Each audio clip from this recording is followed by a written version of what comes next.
ಮಂಗಳೂರು ಸಮೀಪದಲ್ಲಿರುವ ಪಾಬೂರು ಉಳಿಯದಲ್ಲಿರುವ ಪಾಲಾಯಸುವಿನ ಕಿರು ದೇವಾಲಯ ಸುವರ್ಣ ಮಹೋತ್ಸವದ ಸಂಭ್ರಮದಲ್ಲಿದ್ದು ಇಂದು ದೇವಾಲಯದಲ್ಲಿ ವಿಶೇಷ ಪೂಜೆ ನಡೆಯಿತು. ಅಲ್ಲದೆ ಇಲ್ಲಿನ ಜನರ ಬಹಳ ವರ್ಷಗಳ ಬೇಡಿಕೆಯಾದ ಸೇತುವೆಯ ಉದ್ಘಾಟನಾ ಕಾರ್ಯಕ್ರಮ ನಡೆಯಿತು.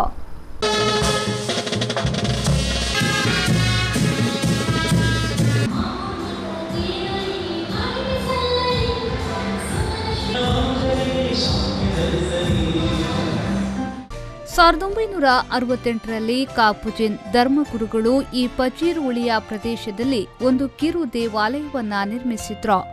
ಇದರ ನಂತರ ಪ್ರತಿ ಆದಿತ್ಯವಾರ ಇಲ್ಲಿನ ನಿವಾಸಿಗಳು ಆಧ್ಯಾತ್ಮಿಕವಾಗಿ ಬಲಗೊಳ್ಳಲು ಸಹಕಾರಿಯಾಗಿದ್ದು ಇದೀಗ ದೇವಾಲಯ ಸುವರ್ಣ ಮಹೋತ್ಸವವನ್ನ ಆಚರಿಸಿಕೊಳ್ಳುತ್ತಿದೆ.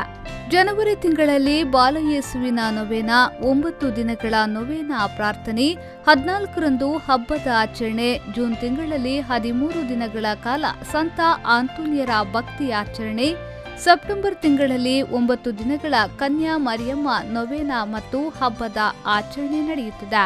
ಇದೊಂದು ಸುಂದರ ದ್ವೀಪವಾಗಿದ್ದು ಇಲ್ಲಿನ ನಿವಾಸಿಗಳನ್ನ ನಗರದೊಂದಿಗೆ ಸೇರಿಸಲು ದೋಣಿಯ ಮೂಲಕ ಪ್ರಯಾಣ ಮಾಡಬೇಕಾಗಿದ್ದು ಒಂದು ಸೇತುವೆಯನ್ನ ನಿರ್ಮಿಸಬೇಕೆಂಬುದು ಬಹಳಷ್ಟು ವರ್ಷಗಳ ಕನಸಾಗಿತ್ತು ಹಾಗೂ ಈ ಬಗ್ಗೆ ಸರ್ಕಾರಕ್ಕೆ ಮನವಿಯನ್ನ ಕೂಡ ನೀಡಲಾಗಿತ್ತು.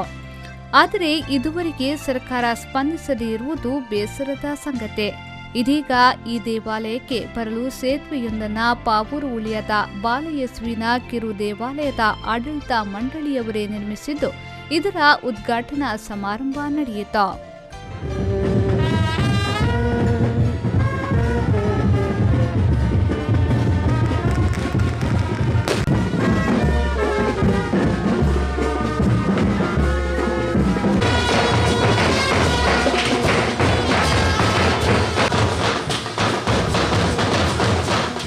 ಈ ಬಗ್ಗೆ ಸಂಪೂರ್ಣ ಮಾಹಿತಿಯನ್ನ ಫಾದರ್ ಜೆರಾಲ್ಡೋ ಲೋಪೋ ನೀಡಿದ್ರು.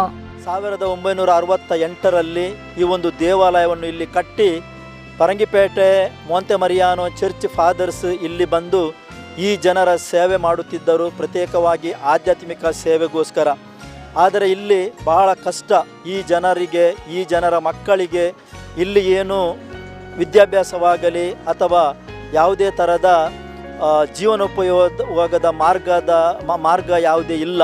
ಅದಕ್ಕಾಗಿ ಅವರು ಇಲ್ಲಿಂದ ಯಾವಾಗಲೂ ಒಂದೇ ಮಂಗಳೂರಿಗೆ ಹೋಗಬೇಕು ಅಥವಾ ಪರಂಗಿಪೇಟೆಗೆ ಹೋಗಬೇಕು ಅಥವಾ ಅಡ್ಯಾರಿಗೆ ಹೋಗಬೇಕು. ಆದುದರಿಂದ ಇಲ್ಲಿ ಒಂದು ಸಂಪರ್ಕ ಇಲ್ಲ, ಪ್ರತಿದಿನ ದೋಣಿಯಲ್ಲಿಯೇ ಹೋಗಬೇಕು. ಸರ್ಕಾರ ಹತ್ರ ನಾವು ಭಾಳ ಸಲ ಕೇಳಿದೆವು, ಅದಕ್ಕೂ ಯಾವುದೇ ಸ್ಪಂದಿಸದೆ ಇದ್ದುದಕ್ಕಾಗಿ ಈಗ ನಾವೇ ನಮ್ಮ ಸ್ವಂತ ಖರ್ಚಿನಿಂದ ಈ ಒಂದು ತಾತ್ಕಾಲಿಕ ಸೇತುವೆಯನ್ನು ನಾವು ಹಾಕಿದ್ದೇವೆ.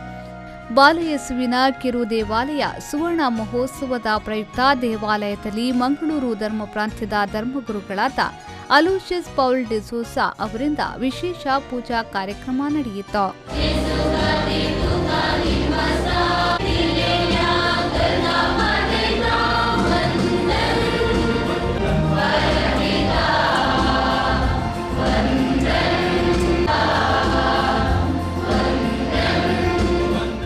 ಈ ಕಾರ್ಯಕ್ರಮದಲ್ಲಿ ಸಾವಿರಾರು ಮಂದಿ ಪಾಲ್ಗೊಂಡಿದ್ರು.